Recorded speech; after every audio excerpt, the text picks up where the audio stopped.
베드로후서 성경에서 우리가 잘 다루지 않는 부분이고 좀 어려운 부분이긴 합니다만은 하나님께서 이 참 왜 이렇게 좀 어두운 내용들의 책 내용이 이 성경에 들어가 있을까? 그것은 이 땅에 우리가 처해 있는 상황이 그럴 수밖에 없다는 것이겠죠. 특히 주님의 몸된 교회가 교회를 어떻게든 무너뜨리기 위해서 마귀가 참 고린도 전서에도 보면은 나오지만 고린도 후서에도 나오죠. 빛을 가장한 거짓 대언자들과 거짓 교사들과 거짓 이 사도들이 나서서 얼마나 주님의 몸된 교회를 무너뜨리려고 하는지 우리가 참 살펴봤고 바울도 이에 대해서 강력한 경고를 했습니다마는 하나님께서는 베드로 후서라고 하는 이 한 책을 통해서 우리에게 경고의 말씀과 또 우리에게 유념하라고 유의할 것을 당부하고 계시는 내용이 나옵니다. 그래서 우리는 특히 2장에서 지금 거짓 교사들, 예전에는 대언자들이죠. 구약 시대에는 거짓 대언자들, 그들과 똑같은 특징을 지니고 있는 거짓 교사들이 지금 교회 시대에서 얼마나 활약을 하고 있는지, 얼마나 교회를 무너뜨리려고 하는지 그 내용을 지금 우리가 살펴보고 있는 가운데, 지난번에 하나님께서 반드시 이러한 자들을 성경에서는 사악한 자라고 했고, 그 다음에 불의한 자라고 얘기를 했죠. 사악한 자, 불의한 자, 또 경건치 아니한 자, 이렇게 정의를 내렸는데 이들을 반드시 하나님께서는 심판하신다라고 하는 말씀을 분명하게 했고, 그 내용을 예를 들면 천사들을 심판하신 내용 창세기 6장에 얘기를 하셨고, 그다음에 창세기 19장에 소돔과 고모라를 심판하신 내용을 말씀을 했고, 그 전에 창세기 6장에서 8장까지 해서 그 노아의 홍수 때 이 땅을, 이 세상을 심판하신 내용을 말씀을 하시면서 그러한 자들은 반드시 심판의 대상이 될 것이다라고 하는 내용을 지난번 9절까지 살펴보았습니다. 오늘은 10절서부터 이들이 어떠한 특징을 가지고 있는가, 이들이 어떠한 모습을 띠고 있는가, 이걸 우리가 잘 파악을 해야 속아 넘어가지 않겠죠.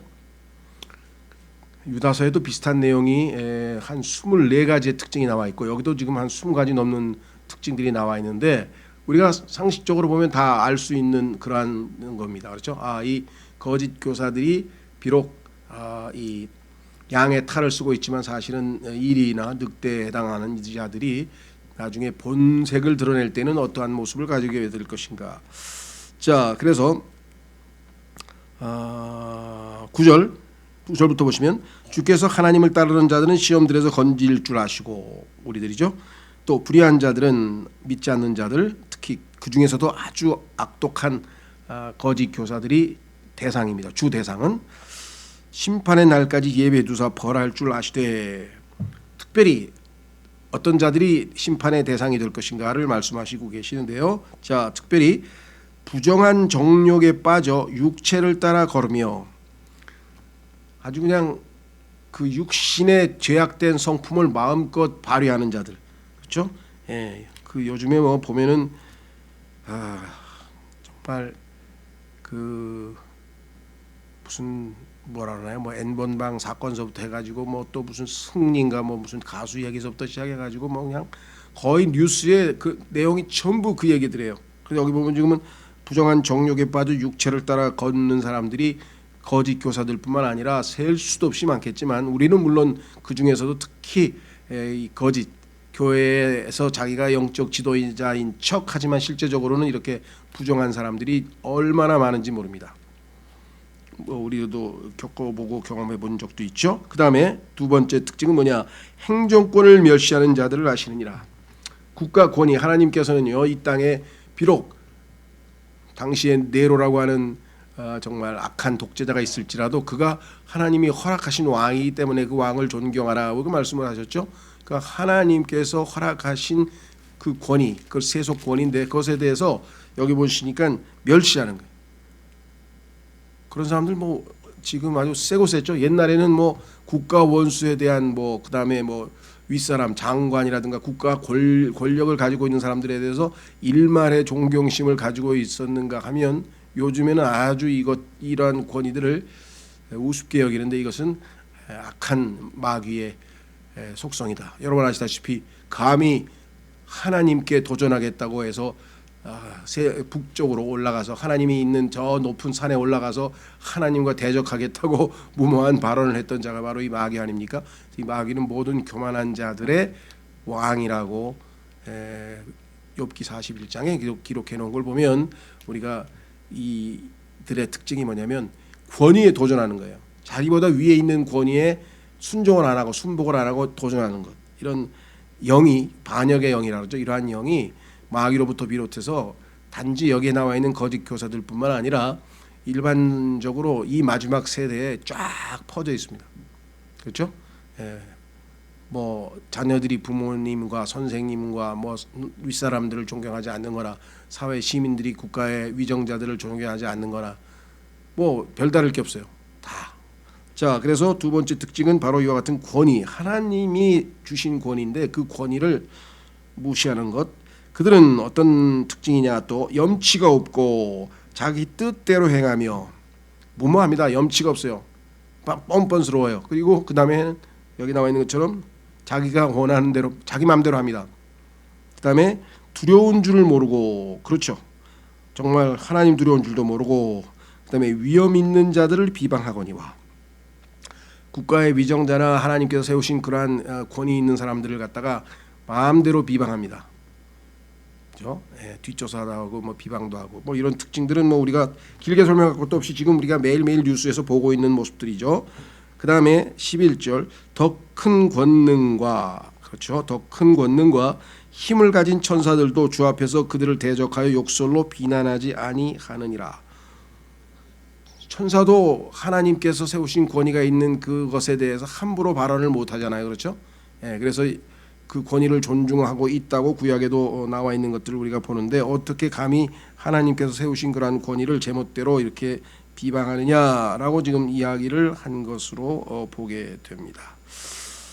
자,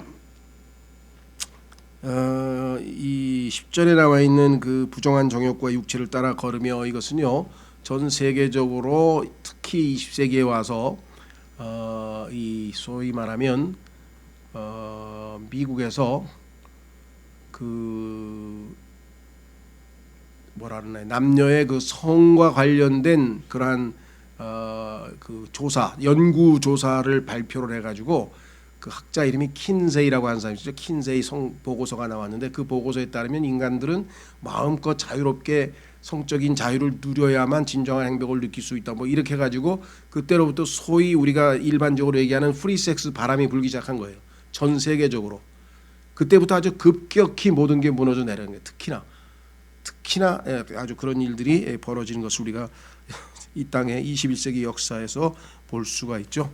그래서 우리나라도 지금은 뭐 이게 지금 어느 세상에 살고 있는지 모를 정도로 그냥 요즘에는 뭐 남자 여자 남친 여친은 그냥 바로 얼마 있다 바로 가서 자는 게 아주 그냥 보편화돼 있어요. 성경에도 보면 눕는다는 표현이 나오는데요. 우리나라 말은 잔다 그러는데 여기는 눕는다는 성경 표현이 많이 나오죠. 문란한 그런 생활이 지금 아주 보편화돼 있다라고 하는 사실 우리가 잘 알고 있고, 하나님께서는 국가 권위를 잘 존경해야 된다고 로마서 13장에도 말씀을 하셨고 곳곳에서 말씀하고 있습니다. 왜냐하면 하나님께서 일단 허락하시고 세우신 권위이기 때문에, 악한 왕이라도 그것은 하나님께서 알아서 처리를 하지 우리가 거기에 권위에 대항해서 할 필요는 없다라고 성경은 말씀하고 있죠. 자, 그 다음에 12절, 그러나 이들은 잡혀서 죽게 만들어진 짐승들, 곧 본래 이성이 없는 짐승들 같아서. 짐승들의 특징은 뭐냐? 깨달음이 없죠. 자기들이 깨닫지 못하는 것을 비방함으로 자기들의 부패 속에서 철저히 멸망을 당하며 하면서 쭉 나갑니다. 자, 여기서 잡혀서 죽게 만들어진 짐승들 보면은요, 하나님께서 허락하신 그 자연 질서 가운데 원래 창세기 3장에서 타락이 있기 전까지는 다 모든 짐승들이 소위 말하면 채식주의자였죠. 식물을 먹었는데 그 다음에 죄를 짓고 난 이후에 이 땅에 이제 소위 말하면 이 동물을 고기를 먹는 그러한 것들이 허용이 됐고, 그것으로 인해서 이제 아주 이 자연 세계에는 약육강식, 센 놈이 약한 놈을 잡아먹는 그러한 정글의 법칙이라고 우리가 알려진 약육강식이라고 하는 것이 있게 되었죠. 그래서 보면은요, 뭐 동물의 왕국 보면은 그냥 뭐 사자가 뭐 물소나 아니면 또 뭐 사슴이나 뭐 이런 거 그냥 잡아서 먹죠. 예. 그런 이 먹이 사슬 같은 것도 보게 되면은 다 잡아서 먹혀 죽도록, 상어가 나타나면 그 무슨 물고기 같은 건 이제 다 잡혀 먹고, 차근차근 순서에 따라. 예. 자, 그래서 본래 이성이 없는 짐승들 같다. 하나님 주께서 주신 올바른 판단력이 없는 짐승들 같다. 이렇게 얘기를 했어요. 그 삶이. 자, 성경에 보면 하나님께서 인간이 짐승 같다고 하는 표현이 명확하게 나오는 것이 어디냐 한번 확인해 보겠습니다. 인간과 짐승. 원래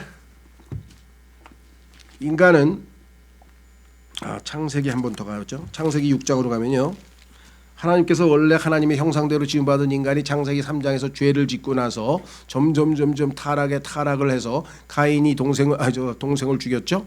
예, 그 이후에 또 누굽니까, 라멕이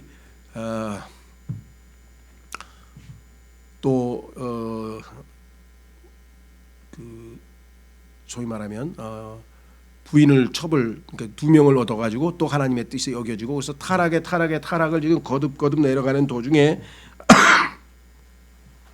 창세기 6장으로 가면 이렇게 써 있습니다. 창세기 6장 3절. 어느 정도까지 왔냐면 창세기 6장 정도에 오니까 이때까지 인류 역사가 글쎄 뭐 연도수가 얼마만큼 됐는지 모르겠습니다. 한 1000년쯤 됐을까 싶은데요. 모르겠습니다만은 이때 뭐라고 하나님 말씀하셨냐? 주께서 이르시되 내 영이 항상 사람과 다투지는 아니하리니. 이제까지는 하나님께서 사람이 죄를 지으면 하나님께서 이렇게 컨트롤해 주시고 때로는 막아 주시고 보호해 주시고 그렇게 제동 장치 역할을 하셨는데, 인간이 완전히 점점 타락해서 완전히 이제 육체 덩어리가 돼 가지고 이성을 발휘를 못해, 이성이 작동을 안 할 정도로 타락을 하니까, 그렇죠? 그래서 결국은 뭐라고 했습니까? 이는 그도 육체이기 때문이라. 인간도 육체라. 그러면 앞서 누군가가 육체가 됐다는 얘기죠. 누군가가 육체됐는데 인간도 또 육체가 됐구나. 그 육체가 누굽니까? 하나님께서 원래는 섬기는 영으로 창조하신 천사들이 타락해서 자기의 지위를 버리고 자기의 위치를 떠나서 이 땅으로 내려와서 다른 육체와 결합을 해서 이 타락을 한 내용이 창세기 6장에 나오잖아요. 그렇죠? 그러니까 천사도 그 영적인 존재가 타락해가지고 육체가 되어가지고 이렇게 하나님 앞에 큰 죄악을 저질렀는데, 인간도 성령께서 그나마 돌보시던 것에서 손을 떼니까 완전히 이제 육체가 되어버렸다. 자, 전도서로 가면은 이 육체가 되어버린 인간의 모습을, 짐승처럼 되어버린 인간의 모습을 솔로몬이 자세히 관찰을 했습니다. 성경에 보면 솔로몬은요, 모든 면에서 아주 엄청난 지식이 있었는데, 과학자이기도 하고 그다음에 철학자이기도 한 이 솔로몬, 예술가이기도 한 솔로몬은 특히 동물, 식물에 관한 한 아주 최고의 지식을 갖추고 있었던 사람인데, 이 솔로몬이 인간을 가만히 관찰하니까 어떤 일이 발생해, 어떻게 관찰이 되었는가? 3장으로 갑니다. 전도서 3장.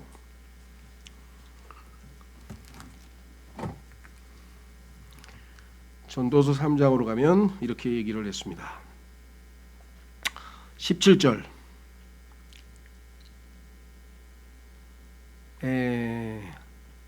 18절부터 보겠습니다. 전도서 3장 18절. 내가 내 마음속으로 사람들의 아들들의 상태에 대하여 이르기를. 사람들이 어떤가 하고 쭉 깊이 관찰하고 분석하고 그 하나님이 주신 지혜로 쫙 결론을 내리니까 어떤 결론이 났는가? 이르기를, 결론을 내립니다. 하나님께서 그들을 드러내시리니, 하나님께서 그들의 본색, 인간의 본래 모습을 다 드러내시리니 이것은 자기들이 짐승임을 그들이 보게 하려 하심이라. 인간도 짐승에 불과하다고 하는 사실을 인간으로 하여금 깨닫게 하도록 해서 인간의 짐승과 같은 그 야수성이, 그 타락한 모습이 그냥 마음껏 발휘되도록 내버려 두셨다. 19절. 사람들의 아들들에게 일어나는 것이 곧 짐승들에게 일어나나니 곧 한 가지 일이 그들에게 일어나느니라. 짐승과 인간 중에서 제일 유사성이 뭐냐? 그것은 죽는 건데요. 이것이 죽는 것 같이 저것도 죽나니 죄인이라 이게 죄와 저주하에 놓여 있는 그렇죠. 죄와 저주하에 놓여 있는 인간과 짐승은 다를 것 없이 죽는데 사망이죠. 죄삭시. 참으로 그들이 다 한 숨을 가졌도다. 우리나라 의학에서는 모르겠습니다. 심장이 멎으면 기계가 삐삐삐삐삐 하고 끝나면 사망 선고를 의사들이 내리는 것 같은데요. 보통 심장 그게 멎으면 아마 하는 것 같은데 제가 정확하게 모르겠습니다만은 성경에서는 숨으로 죽었는지 안 죽었는지를 결정합니다. 숨을 쉬느냐 안 쉬느냐. 그래서 우리 조상들은 아주 똑똑했죠. 우리 어이들은 실타래 이렇게 한 5가닥 이렇게 해가지고 왕의 코에다 이렇게 대고 이렇게 보겠다. 전혀 바람이 안 나와. 코에서 바람이 안 나오면 졸한 걸로 숨 안 쉬면 졸한 걸로 그렇게 예전에는 뭐 심상이란 걸 할 수가 없어 그런지 모르겠습니다. 어쨌거나 하여간 여기 나와 있어요. 숨. 그러므로 사람이 짐승보다 뛰어날 것이 없나니 이는 모든 것이 헛된 것이기 때문이다.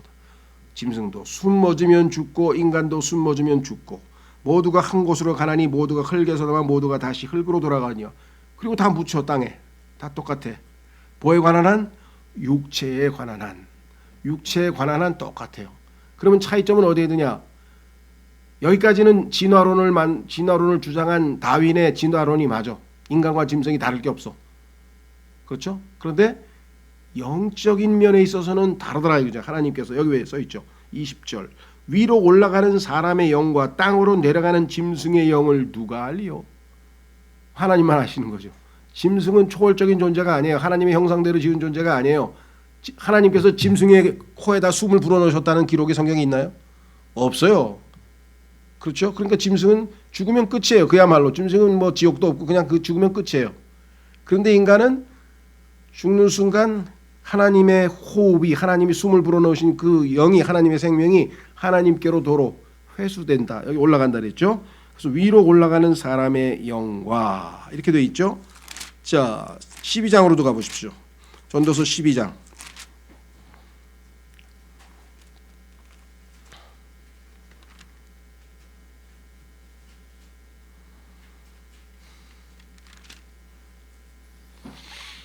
전도서 12장에도 보면은요. 7절. 전도서 12장 7절. 인간의 마지막 모습은 뭐냐? 보세요. 3절서부터 시작해 가지고 인간의 육체가 망가져가는 과정을 이렇게 아름답게 시로 쓰셨어요. 하나님께서. 늙으면 어떻게 되는가? 요거 여러분들의 미래입니다. 조금 있으면 저는 이제 아주 가깝고 저보다 더 가까우신 분도 계시고 자 어떻게 되는가 보세요. 그날에는 주님이 우리를 데려가려고 하는 그날에는 집을 지키는 자들이 떨며 집을 지키는 게 집 기둥 아니야 기둥. 우리 다리가 후들후들 거려요. 조금만 걷다 아이고 이 다리가 후들후들. 강한 자들이 자신을 구부리고 강한 자가 허리죠. 허리에 힘이 탁 있어야 막 역기도 들고 그랬는데 구부려. 맷돌 가는 자들이 적음으로 이빨은 자꾸 빠져가지고 맷돌도 못 가는 이제 씹지도 못해. 그리고 창문들로 내다보는 자들이 어두워지리라. 그렇죠. 눈이 잠점 내서 백내장 녹내장을 보지도 못하고 또 맷돌 가는 소리가 낮아질 때 우리가 잘 씹지 못하죠. 그럴 때 문들이 거리에서 닫히매 외출도 잘 못해. 왜 바깥에 나가면 위험하니까. 새소리에 그가 일어나고 4시만 되면 일어나 음악하는 모든 딸들이 쇠하게 되리라. 귀도 안 들려 이제. 또한 그들이 높이 있는 것을 무서워하여 두려움들이 길에 있고 그래서 어디 층계에 있는데도 못 다녀 이제. 높은 곳도 못 다니고 아몬드 나무가 무성하며 머리는 희끗희끗대죠. 메뚜기가 짐이 되고 물론 이렇게 과장법을 쓰냐. 이건 문학적으로 과장적으로 표현한 거예요. 근데 실제로 메뚜기가 짐이 되는 사람 메뚜기를 들으면 힘이 없는데 특히 류마티스 환자 전화기를 들 힘이 없어서 전화를 못 받는다잖아요. 그 아파가지고 욕구가 그치리로다. 뭐 바르실레도 그랬죠. 다윗이 야 당신 때문에 내가 날 도와줘서 이렇게 내가 다시 아들이 반역을 다 이제 바로 잡고 다시 왕궁으로 돌아가게 됐으니 당신의 공로를 내가 인정해서 왕궁에서 나랑 같이 먹고 지냅시다 그랬더니 왕이시여 내가 나이 80에 맛있는 거 알겠습니까? 즐거운 걸 알겠습니까? 그냥 날 놔두시고 젊은 사람이나 데려가서 잘 대해주시세요. 얼마나 멋진 말을 했는지 야 바르실레 정말 훌륭하다. 욕구가 그치리이다. 이는 사람이 멀리 있는 자기 집으로 돌아가매 하늘나라로 갑니다. 애혹하는 자들이 거리들로 다니기 때문입니다. 곡소리가 납니다. 은은 혹은 은줄이 풀리고 우리의 내장이죠. 금그릇이 깨지고 물항아리의 샘에서 깨지고 바퀴는 이제 뇌죠. 뇌. 물 저장고에서 깨지기 전에 기억할지니 우리의 내장도 뇌도 다 그때 흙은 전에 있던 대로 땅으로 돌아가며 그 다 흙이에요. 근데 우리는 그냥 엄청나게 흙에다가 쏟아 부어 그냥 뷰티 산업도 그렇고 패션 산업도 그렇고 다 흙에다가 쳐바르는 거예요. 그거. 죄송합니다. 내가 너무 그렇게 사는 게 인간이 너무나 한심스러워요. 이 전부 다 흙으로 갈 것에다가 왜 그렇게 갖다가 뭘 바르고 그냥 막 돈을 집어넣는지 모르겠어요. 인간이 짐승이라고 하는 것을 거기서 볼 수가 있죠. 그래서 뭐예요? 영은 그것을 주신 하나님께로 돌아가리다. 그래서 우리가 영적인 삶, 그렇죠? 예. 자, 그래서 우리는 짐승과 인간은 똑같다. 자, 보통 우리가 짐승은 이 땅에서 살 때 세 가지의 본능이 있어요. 짐승, 육체를 지닌 생명체 짐승은 세 가지의 본능을 지니고 있어요. 그래서 첫째는 뭐냐? 생존 본능이야. 살아남아야 돼. 그렇죠? 그래서 막 적이 나타나면 싹 도망가고 뭐 하늘에서 내가 쫙 내려다보고 그냥 밑에 있던 그냥 그 조그만 막 설치류 이런 거는 싹 땅속으로 다 도망가 숨잖아요. 그죠? 지진이 온다 그러면 싹 도망가고 하여간 죽지 않고 살아남으려고 하는 생존 본능에 관한 한 뭐 인간이나 짐승이나 다를 게 하나도 없어요. 살아남아야 되니까 우리도. 그렇죠? 네. 생존 본능, self preservation. 두 번째는 뭐냐? 생식 본능. 죽으니까 인간은 죄인이 죽으니까 생명을 연장해야 될 거 아니에요. 그럼 대를 이어야 될 거 아니에요. 그 새끼를 낳아야 된다 이거야. 그렇죠? 짐승이나 인간이나 하여간 어떻게든지 하여간 새끼를 낳아야. 그래서 짐승은 아예 정해져 있잖아요. 그 뭐라 그래? 짝짓기 시즌이 딱 정해져 있죠. 그렇죠? 예, 인간은 또 죄를 지어가지고 하나님께서 고생 좀 해보라고 이제 다달이. 예, 짐승은 그냥 딱 때가 될 때 그때만 딱 소위 말하면 그 발전기가 생겨서 그렇게 번식을 하는데 인간은 뭐 시도 때도 없이 그냥 그렇게 해서 인간 죄인임을 깨달으라 그랬더니 그걸 즐기는 쪽에다 갖다 쓰고 앉았어. 죄를 지어서 하나님께서 벌 주시는 것으로 저주하는 내용인데 창세기 3장에 보면은요. 자, 그래서 두 번째가 이제 그거고요. 세 번째는 뭐냐? 그건 뭐냐면 self gratification이라는데 이건 뭐냐면 하여간 즐겁고 편안한 걸 찾아. 즐겁고 편안한 거. 그러니까 조금만 불편하면요. 다 어떻게든지 그 불편함을 없앨 것들을 만들어. 예를 들면 뭐 목이 마르면 마셔야 되죠. 네. 간지러우면 긁어야 되죠. 개도 뭐 간지러우면 막 다리를 턱턱턱턱 막 털어가지고 그래가지고 쭉 뻗어가지고 그냥 편안하게 자. 인간도 하여간 뭔가 편안하게 쉬고 즐겁게 자기를 즐겁게 하려고 하는 욕구가 말도 못해요. 그래서 뭐를 먹으면 뭐 기분이 좋아지고 뭐냐 족욕을 하면 뭐 힐링이 되고 하여간 이 문화죠. 이 문화. 그렇죠? 이 세 가지만을 자신의 삶의 목적으로 살면 이게 짐승이에요. 이게 육신이 가는 길이에요. 주님이 말씀하시죠. 육체에 불과하다고. 구원받지 못하고 성령으로 영이 깨어나지 않은 사람은 그것만이 전부야. 어떻게든지 난 살아남아야 되겠다. 어떻게든지 내가 약간 이 성적인 본능을 욕구를 많이 충족시켜야 되겠다. 그렇죠? 어떻게든지 좋은 집에서 좋은 차에서 좋은 거 마시고 아주 좋은 옷 입고 아주 편하게 아주 그냥 최고의 아주 따뜻한 곳에서 약간 최고의 여건 환경을 만들어 살겠다. 짐승이나 인간이나 똑같이 세 가지 본능을 가지고 있어요. 인간은 예수 그리스도를 믿는 순간 성령께서 우리 안에 들어오셔서 우리의 죽은 영을 살리셔서 영이신 하나님과 교제하면서 하나님의 말씀에 따라 육신을 따라 살지 아니하고 성령을 따라 살면서 성령의 열매를 맺어서 하나님께 영광 돌리게 된 이게 본래 목적이야. 그래서 하나님께 본래 목적대로 살려면 구원을 받아야 돼. 거듭나야 돼. 죽은 영이 살아나야 돼. 그래야 영과 진리로 하나님께 경배하는 인간의 본연의 모습을 보여줄 수 있단 말이에요. 영과 진리로 경배하는 자를 찾는다 그래서 하나님께서 왜? 하나님은 경배받고 싶으신데 하나님은 영이시기 때문에 영이 죽어있는 사람은 아무리 뭐 그럴싸하게 교회를 다니고 무슨 뭐 화려하게 무슨 뭐 카톨릭처럼 막 종교 의식을 하고 그냥 막 그레고리안 찬트가 그냥 막 파이프 오르간에서 나오고 그거 아무짝에 소용없는 거예요. 왜? 영이 죽어있으면 그건 예배가 아니라니까요. 하나님 보시기에 종교 의식이 아니란 말이죠. 그럴싸한 게 그런 게 아니야. 왜? 내 안에 죽은 영이 살아나서 영이신 하나님과 접촉을 하면서 그 하나님을 기뻐하고 하나님께 감사하고 하나님께 찬양하고 경배하는. 자, 그래서 우리는 여기 나와 있는 사람들을 왜 하나님께서 짐승에다 비유했느냐 이해가 되시죠?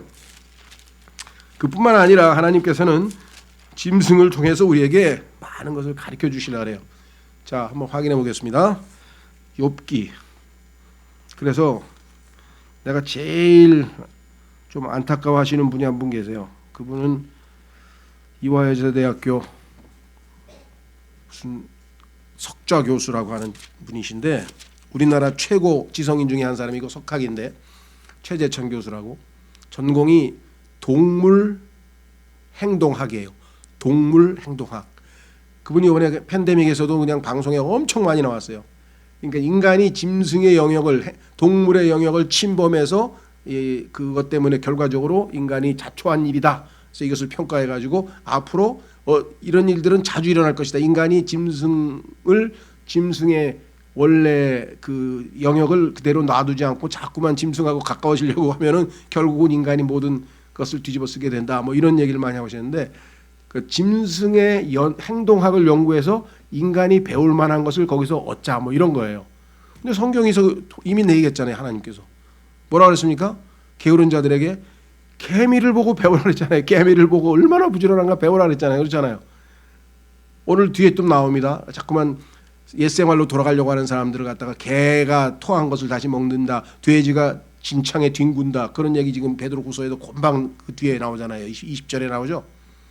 자, 욥기에 보시면은요. 하나님께서 짐승을 잘 들여다보라 그랬어요. 보세요.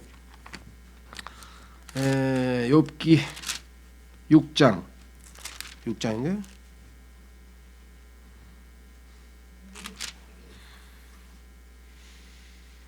죄송합니다. 욥기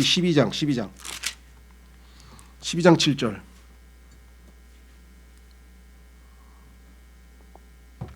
그래서 그분의 칼럼을 보면요. 배울 게 많아요. 이 사람이 동물을 유심히 연구해가지고 동물로부터 인간이 배워야 될 교훈들을 이렇게 얻어내는구나. 자, 욥기 12장 7절에 그러나 이제 짐승들에게 물어보라. 그것들이 너를 가르치리라. 짐승을 가만히 보면요. 동물의 왕국 보면요. 배울 게 많아요. 공중의 날짐승들에게 물어보라. 그것들이 내게 일러주리라. 그렇죠?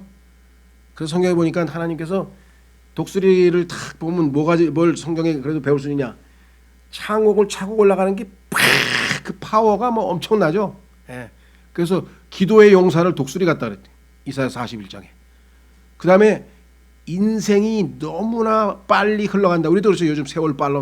근데 그걸 하나님은 한 10몇 가지로 비유했어요. 우리가 잘 알아듣도록 10몇 가지로 비유했는데 그 중에 하나가 뭐냐면 독수리가 하늘에 딱 날다가 딱 보니까 저희 들쥐가 날아가 팍 해가지고 채가지고 그 속도. 그게 인생이 그렇게 빠르다고 하나님께서 묘사를 했어요. 그렇죠? 그뿐만 아니라 뭐 회귀 본능서부터 시작해가지고 뭐 배울 게 한두 가지가 아니에요. 그 다음에 땅을 요거 지질학을 잘 땅 들여다보면 인간 인류 역사에 대해서 많이 배울 수 있죠. 또 땅하게 말하라. 땅이 너를 가르치리라. 바다의 물고기들이 내게 밝히 알려주리라. 이 모든 것들을 통해 주의 손이 이를 이루신 줄을 누가 알지 못하겠느냐. 다 아는데 인간만 하나님을 무시하고 하나님이 없다 그러고 뭐 하나님은 죽었다 그러고 하여간 별 희한하게 난 얘기를 하는 게 인간이에요. 동물들은 다 알지. 하나님께서 주권자이시고 왕이신 것을 다 알죠. 자, 다시 돌아오셔서 짐승 얘기를 너무 오래 하면 또 성경에 찾아서 짐승과 관련된 공부를 하자면 또 끝도 없이 한없이 가니까 우리가 여기서 멈추고요. 자, 다시 돌아옵니다. 12절 그러나 이들은 잡혀서 죽게 만들어진 짐승들 곧 본래 이성이 없는 짐승들 같아서 자기들이 깨닫지 못하는 것들을 비방해요. 세상 사람들이 뭐라고 하는 거 기독교에 대해서 욕하고 뭐하고 보면요. 속된 말로 그냥 아무것도 몰라. 뭘 몰라요? 하늘과 땅이 하나님의 말씀으로 창조된 그 기본도 몰라. 자기가 어디서 왔는지도 몰라. 자기 죽으면 어디 갈지도 몰라. 죽음이 왜 생겼어요? 죄 때문에. 그것도 몰라. 그렇죠? 자기가 왜 살아요? 하나님께서 그를 지탱해 주셔서 산다고 성경에 써 있어요. 숨을 왜 쉴 수 있어요? 하나님이 지금 지탱해 주셔서 유지하고 계셔서. 그것도 몰라. 아무것도 몰라. 그런데 뭐 성경이 어쩌고 예수가 어쩌고 예수 믿는 자가 어쩌고 막 쓸데없는 말은 또 엄청나게 해요. 그렇죠? 자, 그 다음에 보세요. 자기들의 부패 속에서 철저히 멸망을 당하며, 부패 속에서, 부패의 원조, 성경에 보니까 마귀가 하나님이 주신 그 고귀한 지혜를 부패시켰도다. 그래서 모든 썩음, 썩어지는 게 모든 썩음과 부패의 원조는 마귀예요. 에스겔서 28장에 나오죠. 자, 그 다음에 뭐예요? 대낮에 방탕하는 것을 낙으로 여김으로. 밤에만, 예전에는 주로 밤에만 죄를 지었는데 이제는 아주 그런 게 없어. 그냥 대낮에도 방탕하는 것을 낙으로 여김으로 불의의 대가를 받으리라. 거기에 대해서 반드시 보응을 받는다. 하나님이 그냥 놔두지 않는다. 그렇죠? 그들이 너희와 함께 잔치를 할 때 자기들의 속임수로 즐기니 그들은 점과 흠이요. 함께 교회 안에 들어와서 아주 막 그럴듯하게 지내려고 그래요. 쉽게 얘기하면 신천지가 슬쩍 교회에 들어와 가지고 뭐 이제 막 봉사도 하고 막 헌금도 내고 그래서 저 사람 교회에서 집사 시켜놨어 그랬더니 막 사람들 모아가지고 뭐 우리 목사가 뭐 어쩌고 하면서 막 이렇게 쏘곤쏘곤 해가지고요. 아주 그냥 뭐랄까 이게 막 사람들 편가르기 시작해가지고 막 교회가 엉망진창하게 만들어서 목사 딱 쫓아내고 자기네가 소위 말하면 점령군처럼 차지하는 뭐 이런 일들이. 그러니까 다가오는 목적이 주 안에서 형제로서 기뻐가지고 친교하는 게 아니에요. 그런 사람이 한둘이 아니야. 모르고 얘기하다 보니까 이상한 얘기를 해서 왜 형제님 저하고 뭐 그리스도 안에서 교제하러 왔습니까? 아니. 나를 가르쳐서 바로잡으려고 하고 있다. 이게 내가 틀렸기 때문에. 그럼 처음부터 그렇게 얘기를 해야 될 거 아니야. 그럼 내가 뭐 거기에 대해서 의견을 하던가. 자, 그렇게 은밀하게 잔치를 할 때 자기들의 속임수 즐기니 이것은 점과 흠이요. 자, 오늘 점과 흠 얘기만 조금 더 하다가 마치겠습니다만은 성경에 보니까요, 이 점이라고 하는 것은 여러분 어떻습니까? 태어나면서 자동으로 붙어 있는 거죠. 어느새 자라는 도중에 점이 생기는 경우는 별로 없어요. 그렇죠? 점이라고 하는 것은 출생할 때 이미 있는 거예요. 이게 우리가 아담으로부터 물려받은 죄에 대한 얘기예요. 죄, 점이 있어요. 그 다음에 살다가 뭐 상처가 생겨가지고 여기에 뭐가 남죠. 흉이 남고, 그렇죠? 흉터가 남고 뭐 이럴 때는 흠이죠. 흠. 다리가 부러지거나 뭐 이런 것들이 있잖아요. 그 성경에 보니까 하나님께서도 그 양을 헌물로 하나님께 바칠 때에는 항상 점이 흠이 있는지를 잘 살펴서 점과 흠이 없는 완벽한 수컷을 양으로 또는 염소로 숫소로 바치게 돼 있잖아요. 그렇죠? 그 성경에 보니까 예수님이 어떤 분이라 그랬어요? 자, 베드로전서 1장으로 가보세요. 예수님이 하나님께 어린 양으로 바쳐질 때 예수님의 모습에 대해서 성경은 뭐라고 얘기합니까? 베드로전서 1장 19절. 예수님은 하나님의 어린 양인데 어떤 어린 양이냐고 되어 있나 보세요. 베드로전서 1장 19절. 오직 흠도 없고 점도 없는 어린 양에, 예수님은 흠도 없고 점도 없는 어린 양이에요. 이 땅에 태어난 모든 인간은 다 점이 있어. 죄가 있어. 그렇죠? 왜? 아담으로부터 죄성을 물려받았으니까. 그 다음에 또 죄를 많이 져. 그러니까 죄도 있고 흠도 있고, 우리는 죄와 흠으로 가득 차 있는 게 우리의 죄인들의 모습이라고 한다면, 예수님께서는 아시다시피 처녀 탄생을 하셨죠. 그래서 아담의 죄성을 물려받지 않았습니다. 성령으로부터 태어나셨기 때문에. 그 점이 없으신 분이에요. 그리고 33년 반 동안 단 한 번도 죄를 짓지 않아서 흠이 없어요. 그것을 성령께서 확인해 주셨다고 디모데전서에 써 있어요. 성령 안에서 의롭다고 선언됐다. 33년 반 동안 단 한 번도 죄를 짓지 않았다. 죄를 알지도 못하고, 그렇죠? 죄와 상관도 없고 죄를 짓지도 아니하였고, 그런 분이 바로 하나님의 아들이신 예수 그리스도시다 이 말입니다. 그렇죠? 죄도 없고 흠도 없는 분이다 그랬어요. 자, 그래서 여기 보니까 이들이 호칭을 뭐라고 했냐면 죄와 흠이라고 그랬어요. 다시 말하면 예수 그리스도와는 아무 상관이 없는 자들이에요. 이들은 뭐냐? 점과 흠이요. 자, 우리는 그러면 우리 점은 우리 안에, 우리 육체 안에 거하고 있는 죄성, 우리 아직 안에 우리 머물러 있습니다. 그렇죠?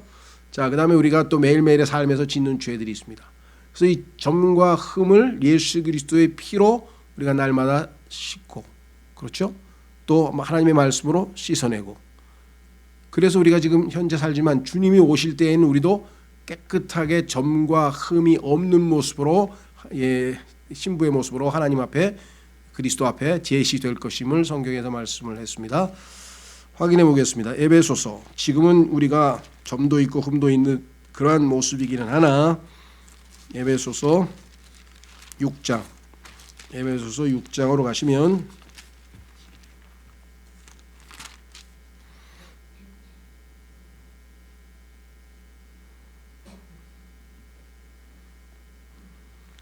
에베소서 6장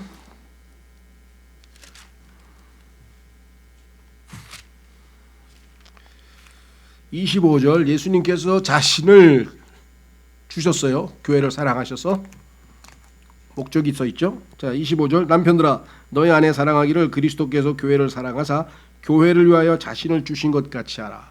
예수님께서 교회를 위해서 자신을 주셨어요. 생명을 주셨는데 그 목적이 뭐냐? 26절에 써 있네요. 이것은 그분께서 말씀을 통해 물로 씻음으로 깨끗하게 우리를 정결케 했죠. 교회를 거룩히 구별하고 정결하게 하려 하시며, 깨끗하게 신부를 준비시켜야 신랑이신 주님과 혼인을 하겠죠. 자, 27절, 또 그것을 점이나 죄송합니다. 점이나 주름이나 그런 것이 없는 영광스러운 교회로 자기를 위해 제시하려 하심이며 교회가 거룩하고 흠이 없게 하려 하심이라. 점, 흠, 그 다음에 한 가지 더 있네요. 주름. 주름은 뭐냐면요, 주름은 특징이 뭡니까? 낡은 거죠. 낡은 거. 우리 몸이 나이가 들면 주름이 생기잖아요. 그런 것처럼 교회가 예수 그리스도를 믿고 아주 영적으로 잘 성장하면 막 생명력이 넘친단 말이에요. 생명력이 넘치는 그러한 아름다운 신부여야 되는데 이게 매너리즘에 빠져가지고 막 주름이 생기고 그냥 낡아가지고 그렇게 되는 것을, 이 땅에서 우리가 자꾸 그렇게 되어가는 모습들을 예수 그리스도께서 계속해서 우리를 잘 돌보고 말씀으로 양육하고 공급해서 궁극적으로는 뭐예요? 점과 흠이 없는 거룩한 교회일 뿐만 아니라 주름조차도 하나도 없는 완벽한 신부를 예수님께서 만드실 것이다, 이렇게 얘기를 했죠. 자, 그래서 아까 얘기했던 거짓 교사들은 너희의 교제권 안에서 점과 흠과 같은 존재들이니까 그런 자들과 어울려서는 안 된다고 지금 분명하게 베드로후서에서 말씀하셨죠. 자, 그래서 베드로후서 마무리 짓겠습니다. 뭐라고 얘기했느냐? 그들은 점과 흠이요. 자, 14절까지만 하겠습니다. 그래야 문장이 거기서 끝나고 15절서부터는 발람에 대한 이야기가 나옵니다. 다음 시간에 발람에 대한 얘기라고요. 또 간음으로 가득한 눈을 가지고 죄를 그칠 줄 모르며, 이 종교 지도자들의 성부도덕과 성적인 범죄가 뭐 셀 수도 없이 많이 보도되고, 그렇죠. 최근에도 뭐 무슨 뭐 그루밍 뭐가 어떻게 됐고 뭐가 어떻게 됐고 뭐가 됐고, 뭐 이게 육신의 특징이 뭡니까? 육신이 가지고, 육체가 가지고 있는 가장 강한 본능이 뭐예요? 성욕과 식욕이에요. 그 이게 두 가지잖아요. 그렇죠? 예. 그래서 여기 지금 나와 있죠. 또 간음으로 가득한 눈을 가지고 죄를 그칠 줄 모르며 불안정한 혼들을 속이니. 미국서도요, 참 부끄러운 얘기지만요, 아주 막 이름을 날리던 유명한 목사들이 나중에 죽고 나서 보니까 뭐 어떻던 무슨 그런 성적인 타락, 무슨 일을 저질렀다, 그런 범죄들이 막 다 나와가지고 아주 뭐 발칵 뒤집어진 적이 한둘이 아니에요.